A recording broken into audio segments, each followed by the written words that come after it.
Stephanie and I'm reading for the Barbara Project, and in today's video I will be reading Chapter 18 called Anne to the Rescue from Anne of Green Gables. I hope you enjoy.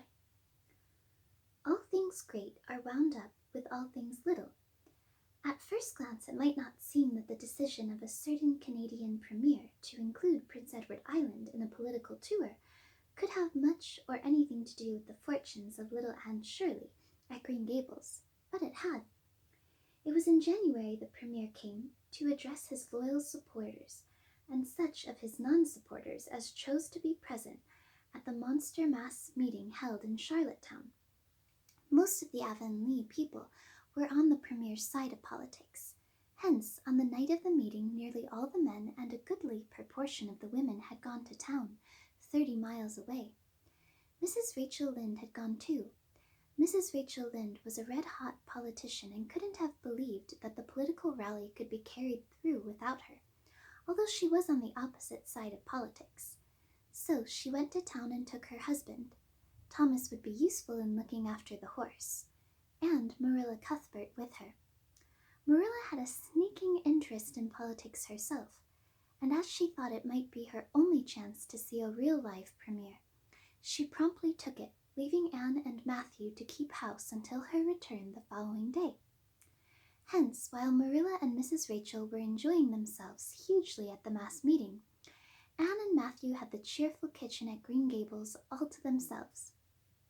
A bright fire was glowing in the old-fashioned Waterloo stove, and blue-white frost crystals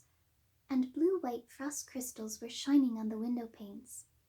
Matthew nodded over a farmer's advocate on the sofa, and Anne at the table studied her lessons with grim determination, despite sundry wistful glances at the clock shelf, where lay a new book that Jane Andrews had lent her that day. Jane had assured her that it was warranted to produce any number of thrills or words to that effect, and Anne's fingers tingled to reach out for it. But that would mean Gilbert Blythe's triumph on the morrow. Anne turned her back on the clock shelf and tried to imagine it wasn't there. Matthew, did you ever study geometry when you went to school? Well now, no, I didn't, said Matthew, coming out of his doze with a start. I wish you had, sighed Anne, because then you'd be able to sympathize with me. You can't sympathize properly if you've never studied it. It is casting a cloud over my whole life. I'm such a dunce at it, Matthew. Well now, I don't know, said Matthew soothingly. I guess you're all right at anything. Mr. Phillips told me last week in Blair's store at Carmody that you was the smartest scholar in school and was making rapid progress. Rapid progress was his very words. There's them as runs down Teddy Phillips and says he ain't much of a teacher, but I guess he's all right. Matthew would have thought anyone who praised Anne was all right. I'm sure I'd get on better with geometry if only he wouldn't change the letters, complained Anne. I learned the proposition off by heart, and then he draws it on the blackboard and puts different letters from what are in the book, and I get all mixed up. I don't think a teacher should take such a mean advantage, do you? We're studying agriculture now, and I've found out at last what makes the roads red. It's a great comfort. I wonder how Marilla and Mrs. Lynde are enjoying themselves. Mrs. Lynde says Canada is going to the dogs the way things are being run at Ottawa, and that it's an awful warning to the electors. She says if women were allowed to vote, we would soon see a blessed change. What way do you vote, Matthew? Conservative, said Matthew promptly. To vote Conservative was part of Matthew's religion. Then I'm Conservative too, said Anne decidedly. I'm glad because some of the boys in school are grits. I guess Mr. Phillips has a grit too, because Prissy Andrews' father is one, and Ruby Gillis says that when a man is courting, he always has to agree with the girl's mother in religion and her father in politics. Is that true, Matthew? Well now, I don't know, said Matthew. Did you ever go courting, Matthew? Well now, no, I dunno's I ever did, said Matthew, who had certainly never thought of such a thing in his whole existence. Anne reflected with her chin in her hands. It must be rather interesting, don't you think, Matthew? Ruby Gillis says when she grows up she's going to have ever so many bows on the string and have them all crazy about her. But I think that would be too exciting. I'd rather have just one in his right mind. But Ruby Gillis knows a great deal about such matters because she has so many big sisters, and Mrs. Lynde says the Gillis girls have gone off like hotcakes. Mr. Phillips goes up to see Prissy Andrews nearly every evening. He says it is to help her with her lessons, but Miranda Sloane is studying for Queen's too, and I should think she needed help a lot more than Prissy because she's ever so much stupider, but he never goes to help her in the evenings at all. There are a great many things in this world that I can't understand very well, Matthew. Well now, I don't know as I comprehend them all myself, acknowledged Matthew. Well, I suppose I must finish up my lessons. I won't allow myself to open that new book Jane lent me until I'm through. But it's a terrible temptation, Matthew. Even when I turn my back on it, I can see it there just as plain. Jane said she cried herself sick over it. I love a book that makes me cry. But I think I'll carry that book into the sitting room and lock it in the gem closet and give you the key. And you must not give it to me, Matthew, until my lessons are done, not even if I implore you on my bended knees. It's all very well to say, resist temptation, but it's ever so much easier to resist it if you can't get the key. And then shall I run down the cellar and get some russets, Matthew? Wouldn't you like some russets? Well now, I dunno but what I would, said Matthew, who never ate russets but knew Anne's weakness for them. Just as Anne emerged triumphantly from the cellar with her plateful of russets came the sound of flying footsteps on the icy boardwalk outside, and the next moment the kitchen door was flung open, and in rushed Diana Barry, white-faced and breathless, with a shawl wrapped hastily around her head.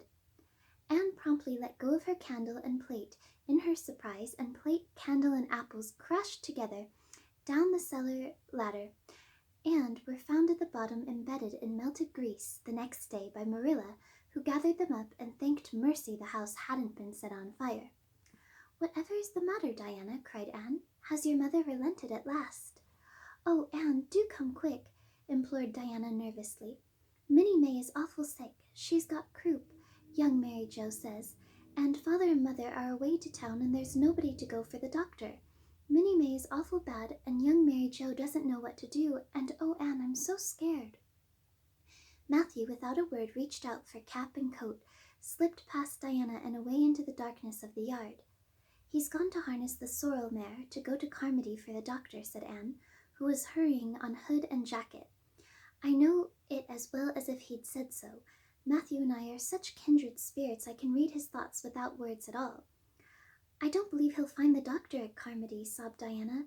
"I know that Dr. Blair went to town, and I guess Dr. Spencer would go too. Young Mary Joe never saw anybody with croup, and Mrs. Lynde is away. Oh, Anne." "Don't cry, Di," said Anne cheerily. "I know exactly what to do for croup. You forget that Mrs. Hammond had twins 3 times. When you look after 3 pairs of twins, you naturally get a lot of experience. They all had croup regularly. Just wait till I get the Ipcac bottle. You mayn't have any at your house. Come on now." The 2 little girls hastened out hand in hand and hurried through Lover's Lane and across the crusted field beyond, for the snow was too deep to go by the shorter wood way. Anne, although sincerely sorry for Minnie May, was far from being insensible to the romance of the situation and to the sweetness of once more sharing that romance with a kindred spirit. The night was clear and frosty, all ebony of shadow and silver of snowy slope. Big stars were shining over the silent fields. Here and there the dark-pointed firs stood up with snow powdering their branches and the wind whistling through them. Anne thought it was truly delightful to go skimming through all this mystery and loveliness with your bosom friend, who had been so long estranged. Minnie May, aged 3, was really very sick. She lay on the kitchen sofa, feverish and restless, while her hoarse breathing could be heard all over the house. Young Mary Joe, a buxom, broad-faced French girl from the creek, whom Mrs. Barry had engaged to stay with the children during her absence, was helpless and bewildered, quite incapable of thinking what to do, or doing it if she thought of it. Anne went to work with skill and promptness. "Minnie May has croup all right. She's pretty bad, but I've seen them worse. First we must have lots of hot water. I declare, Diana, there isn't more than a cupful in the kettle. There, I've filled it up, and Mary Joe, You may put some wood in the stove. I don't want to hurt your feelings, but it seems to me you might have thought of this before if you'd any imagination. Now, I'll undress Minnie May and put her to bed, and you try to find some soft flannel cloths, Diana. I'm going to give her a dose of ipecac. First of all, Minnie May did not take kindly to the ipecac, but Anne had not brought up 3 pairs of twins for nothing. Down that ipecac went, not only once but many times during the long anxious night when the 2 little girls worked patiently over the suffering Minnie May, and young Mary Joe, honestly anxious to do all she could, kept on a roaring fire and heated more water than would have been needed for a hospital of croupy babies. It was 3 o'clock when Matthew came with the doctor, for he had been obliged to go all the way to Spencervale for one, but the pressing need for assistance was past. Minnie May was much better and was sleeping soundly. I was awfully near giving up in despair, explained Anne. She got worse and worse until she was sicker than ever the Hammond twins were, even the last pair. I actually thought she was going to choke to death. I gave her every drop of ipecac in that bottle, and when the last dose went down, I said to myself, not to Diana or young Mary Joe because I didn't want to worry them any more than they were worried, but I had to say it to myself just to relieve my feelings. This is the last lingering hope, and I fear 'tis a vain one. But in about 3 minutes she coughed up the phlegm and began to get better right away. You must just imagine my relief, doctor, because I can't express it in words. You know there are some things that cannot be expressed in words. Yes, I know, nodded the doctor. He looked at Anne as if he were thinking some things about her that couldn't be expressed in words. Later on, however, he expressed them to Mr. and Mrs. Barry. That little red-headed girl they have over at Cuthbert's is as smart as they make 'em. I tell you she saved that baby's life, or it would have been too late by the time I got here. She seems to have a skill and presence of mind perfectly wonderful in a child of her age. I never saw anything like the eyes of her when she was explaining the case out to me. Anne had gone home in the wonderful white-frosted winter morning, heavy-eyed from loss of sleep, but still talking unweariedly to Matthew as they crossed the long white field and walked under the glittering fairy arch of the Lovers' Lane maples. Oh, Matthew, isn't it a wonderful morning? The world looks like something God had just imagined for his own pleasure, doesn't it? Those trees look as if I could blow them away with a breath. Poof! I'm so glad I live in a world where there are white frosts, aren't you? And I'm so glad Mrs. Hammond had 3 pairs of twins after all. If she hadn't, I mightn't have known what to do for Minnie May. I'm real sorry I was ever cross with Mrs. Hammond for having twins. But oh, Matthew, I'm so sleepy. I can't go to school. I just know I couldn't keep my eyes open, and I'd be so stupid. But I hate to stay home for guilt. Some of the others will get head of the class, and it's so hard to get up again. Although, of course, the harder it is, the more satisfaction you have when you do get up, haven't you? Well, now, I guess you'll manage all right, said Matthew, looking at Anne's white little face and the dark shadows under her eyes. You just go right to bed and have a good sleep. I'll do all the chores. Anne accordingly went to bed and slept so long and soundly that it was well on in the white and rosy winter afternoon when she awoke and descended to the kitchen where Marilla, who had arrived home in the meantime, was sitting knitting. Oh, did you see the premier? Exclaimed Anne at once. What did he look like, Marilla? Well, he never got to be premier on account of his looks, said Marilla. Such a nose as that man had. But he can speak. I was proud of being a conservative. Rachel Lynde, of course, being a liberal, had no use for him. Your dinner is in the oven, Anne, and you can get yourself some blue plum preserve out of the pantry. I guess you're hungry. Matthew has been telling me about last night. I must say it was fortunate you knew what to do. I wouldn't have had any idea myself, for I never saw a case of croup. There now, never mind talking till you've had your dinner. I can tell by the look of you that you're just full up with speeches, but they'll keep. Marilla had something to tell Anne, but she did not tell it just then, for she knew if she did, Anne's consequent excitement would lift her clear out of the region of such material matters as appetite or dinner. Not until Anne had finished her saucer of blue plums did Marilla say, Mrs. Barry was here this afternoon, Anne. She wanted to see you, but I wouldn't wake you up. She says you saved Minnie May's life, and she is very sorry she acted as she did in that affair of the currant wine. She says she knows now you didn't mean to set Diana drunk, and she hopes you'll forgive her and be good friends with Diana again. You're to go over this evening if you like, for Diana can't stir outside the door on account of a bad cold she caught last night. Now, Anne Shirley, for pity's sake, don't fly clean up into the air. The warning seemed not unnecessary, so uplifted and aerial was Anne's expression and attitude as she sprang to her feet, her face irradiated with the flame of her spirit. "Oh, Marilla, can I go right now, without washing my dishes? I'll wash them when I come back, but I cannot tie myself down to anything so unromantic as dishwashing at this thrilling moment." "Yes, yes, run along," said Marilla indulgently. "Anne Shirley, are you crazy? Come back this instant and put something on you. I might as well call to the wind. She's gone without a cap or wrap. Look at her tearing through the orchard with her hair streaming. It'll be a mercy if she doesn't catch her death of cold." Anne came dancing home in the purple winter twilight across the snowy places. Afar in the southwest was the great shimmering pearl-like sparkle of an evening star in a sky that was pale golden and ethereal rose, over gleaming white spaces and dark glens of spruce. The tinkles of sleigh bells among the snowy hills came like elfin chimes through the frosty air, but their music was not sweeter than the song in Anne's heart and on her lips. "You see before you a perfectly happy person, Marilla," she announced. "I'm perfectly happy. Yes, in spite of my red hair. Just at present I have a soul above red hair. Mrs. Barry kissed me and cried and said she was so sorry and she could never repay me. I felt fearfully embarrassed, Marilla, but I just said as politely as I could, 'I have no hard feelings for you, Mrs. Barry. I assure you once for all that I did not mean to intoxicate Diana, and henceforth I shall cover the past with the mantle of oblivion.' That was a pretty dignified way of speaking, wasn't it, Marilla? I felt that I was heaping coals of fire on Mrs. Barry's head, and Diana and I had a lovely afternoon. Diana showed me a new fancy crochet stitch her aunt over at Carmody taught her. Not a soul in Avonlea knows it but us, and we pledged a solemn vow never to reveal it to anyone else. Diana gave me a beautiful card with a wreath of roses on it and a verse of poetry. 'If you love me as I love you, nothing but death can part us two.'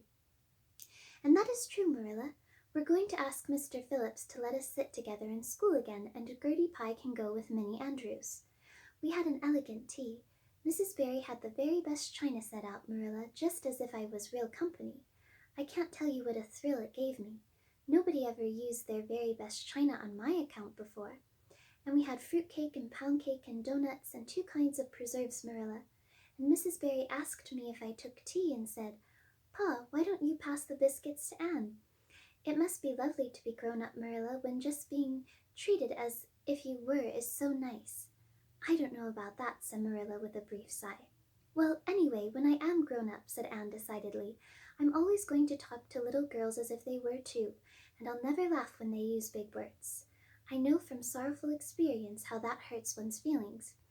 After tea, Diana and I made taffy. The taffy wasn't very good, I suppose, because neither Diana nor I had ever made any before.